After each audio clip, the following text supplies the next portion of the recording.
Good day. Welcome to another episode of Classic Dallas Cowboys Talk with Sean Farrell. I am Sean Farrell. God is great all the time. All the time, God is great.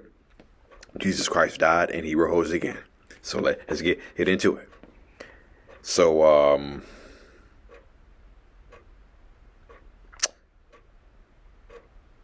Emmitt Smith. I think Emmitt Smith is going cuckoo for Cocoa Puffs with his latest comments, okay? He said that the Cowboys should not consider drafting Ashton Gentry. Hope I didn't butcher that. But he said the Cowboys shouldn't draft him. And Cowboy fans were like, what is this guy talking about? Okay? What is this guy talking about? Now, I know Rico Dowdle had a pretty good season, okay? But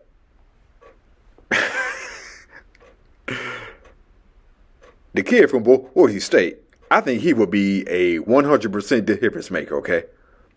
Okay, so, Emmitt, I read somewhere where the Cowboys did not want to draft you first. They originally wanted to draft James Francis from Baylor in the 1990 draft, okay? So, I read somewhere where Emmitt Smith, where the Cowboys had no intentions of drafting Emmitt Smith, okay? He was actually plan B, okay? Like I said, the Cowboys wanted to draft James Francis from the linebacker from Baylor, but he got drafted by the Bengals. So, Emmitt Smith, plan B. And the Cowboys took Emmitt Smith, which was one of the best decisions that the Cowboys have ever made. But yeah, Emmitt. The Cowboys initially did not want to draft you, okay? Again, they were going to take James Francis. He was drafted by the Bengals. And they took you, okay? I'm just saying, okay? I'm just saying. Now, so I forgot to mention one great comeback that the Cowboys had. It was Monday Night Football, opening game of 1983. This is when the Redskins went 14-2 or 15-1 or something like that. And we were down by 20 to the Redskins at RFK. We came all the way back, and I believe it was Ron Fellows who made the game-winning interception pick six on Joe Theismann, okay? Yeah, so it was Ron Fellows who made the game-winning play. Cowboys came back from 20 down to win 31-30. And so that was Bill Bates' first game. That was Mark Tuinei's first game. That was Jim Jeffcoat's first game. Most people don't know. Mark Tuinei started out as a defensive lineman. Okay. Yeah. He started off as a defensive lineman. He still wore number 71, but he was a defensive lineman. And he was behind his good friend, Randy White, who was in the Great Wall of Dallas. Him and Randy White were close. Yeah. Man. Still kind of hard to believe that Mark Tuinei's not here, right? Yeah. Larry Allen, too. Yeah. Rest in peace, y'all. Yeah. But, yeah, so Jeffcoat's first game, Mark Tuinei's first game, Bill Bates' first game. And so, yeah, I want to talk about this too. The Cowboy free agents, who left the Cowboys and went to other teams, particularly after we started winning Super Bowls. After the 93 season, Jimmy Jones went to the Rams. John Gesicki went to the Redskins. Kevin Gogan went to the Raiders. John Gesicki actually retired after the 1994 season. Kevin Gogan still had more productive years with the Raiders, the Dolphins, the 49ers, and the Chargers. Okay, so he still had productive years as an offensive tackle. Okay, however, there were those Cowboy free agents who, Mark Stepnohosky left for the Houston Oilers after the 1994 season. Stepnohosky eventually came back, though. He eventually came back and finished his career in Dallas. I believe it was 1998 the year he came back, or 99. He came back in 98 or 99. One of those years, but he eventually came back and finished his career in Dallas, retiring in 2001. So, but how about the Cowboy free agents who did not fare too particularly well, right? Larry Brown, Super Bowl MVP, signs with the Raiders. Lord have mercy. Everybody knows that at that time the Raiders were a man-to-man cover team. Okay, the Oakland Raiders were a man-to-man cover team on a defense in their secondary. And Larry Brown, he was a zone guy. Okay, according to Peter King, Larry Brown was a zone guy. Okay, and there were people who felt that Larry Brown was a great product of the system. Okay, so yeah, that didn't work out too well. There were suspensions. There were times where he was inactive. Okay, when he was with the Raiders for those 2 years, but yeah, didn't work out too well with the Raiders for Larry Brown. And then there's Alvin Harper. Yeah, Alvin Harper. After the 1994 season, okay. By the way, Alvin Harper had that 94-yard touchdown reception against the Packers in the divisional playoffs. However, in the NFC Championship game versus the San Francisco 49ers, he had 1 catch. I'm going to say that again. Against the 49ers in the 94 NFC Championship game, Alvin Harper had 1 catch. 1. Michael Irvin had 12 for 192 yards with Deion Sanders, probably the best cornerback of all time, covering him. So,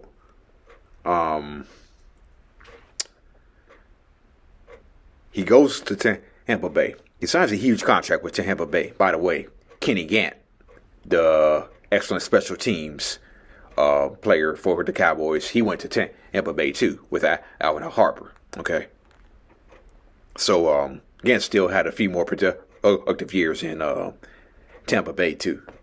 But Alvin Harper, I remember when the Tampa Bay Buccaneers signed him to a big hit contract. Jerry Jones Jerry Jones saw all that, and Jerry Jones was like, all right. That was Jerry Jones's reaction. He was like, all right. And that reaction seemed pretty much justified by Jerry Jones, because he goes to Tampa Bay and he gets injured right away. He gets injured just like that. He goes to Tampa Bay, he gets injured immediately. Yeah. He went to Tampa Bay, signed a huge contract. He gets injured right off the bat. And he does absolutely nothing. And I looked at his stats in Tampa Bay. If I recall looking at his stats, he had only one 100-yard game with the Tampa Bay Buccaneers. In 2 years, he had one 100-yard game with the Tampa Bay Buccaneers. Yeah, that was a bad signing. However, um, the Cowboys did make a few good free agent signings of their own. I remember when we signed Scott Case for the 1995 season. That was a good signing. He used to be Deion Sanders' teammate in Atlanta. Scott Case was a pretty good signing. I remember we signed Derrick Brownlow for 1994. That was a great signing, especially after Eric Williams had his car accident in 1994. That was a good signing, a great signing. And when Mark Stepnohowski left for the Houston Oilers, re-signed Ray Donaldson for the 1995 season. That was a great signing. Then Ray Donaldson got injured, and then all of a sudden, Derek Kennard had to shift. Derek Kennard came in and played center. So Derek Kennard was the center. When Eric Williams came back in 1995, Derek Kennard was the backup. But Ray Donaldson got hurt. Derek Kennard comes in and plays center. Larry Allen replaces Mark Stepnohowski. Okay?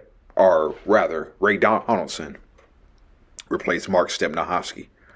But when Eric Williams came back, I believe he shifted to either left tackle or right tackle because Larry Allen was a starter.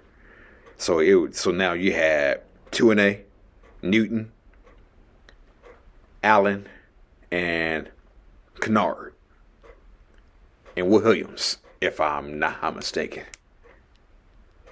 Hold up. Let me run that back, okay? Okay? You had Derek Kennard at center. Then you had Mark 2-A, Nate Newton, Eric Williams, and Larry Allen. There you go. Okay. There you go. Yeah, so the Cowboys made some good free agent signings. However, I hate to bring this back up, but we did sign Brandon Carr to a expensive contract. Yeah, I think we remember that pretty well, don't we? Yeah, we signed him to a big deal. Yeah. So we've had a couple of free agent flops ourselves. Well, I guess you could say Brandon Carr wasn't a complete flop, but he kind of underperformed a bit because I remember I was at a Dallas Cowboys watch party. Okay, I was at a Dallas Cowboys watch party, and I believe Brandon Carr had gotten beat for a touchdown, and one of the Cowboy fans hollered, "Hey, Brandon Carr is the new Terrence Newman," because you remember Terrence Newman was getting burned, okay, a lot. And there was a Cowboys fan who said Brandon Carr is the new Terrence Newman. Yeah. Them days. Oh, by the way, there was a rookie. There was a rookie who came to the Cowboys. His name was Derrick Brownlow. Okay, he spent 1 year with the Cowboys in 1991. Then we re-signed him. And then we re-signed him for the 1994 season, okay? And there was this famous in NFL films. This is why I love NFL films, man. This is why I love NFL films. I really miss Steve Sable too. I really miss Steve Sable of NFL films. He died in the early part of the 2010s. Okay, but NFL Films has his soundbite of Derrick Brownlow. They're introducing Jay Novacek. They're playing in the Lions. They're introducing Jay Novacek, and Derrick Brownlow goes like, "Superman, let's go, Superman." And then they're about to announce Michael Irvin. And Derrick Brownlow goes like, play, hey, Maker, come get with it, play, come get with it. But don't take my word for it. Hear it straight from Derrick Brownlow. Superman! Let's go, Superman! Playmaker, come get with it, play! Come get with it! There were two Superman! Let's go, Superman! Playmaker, come get with it, play! Come get with it! Oh, man. Yeah. But then again, that's the swagger and the confidence that Jimmy Johnson brought to the Cowboys. Yeah, that's the swagger and the confidence that Jimmy Johnson brought to the Cowboys in those days. Yeah, so, yeah. All right, that's it. And that's all for Classic Dallas Cowboys Talk with Sean Farrell. I'm peace out. May God bless you all with many blessings. Peace.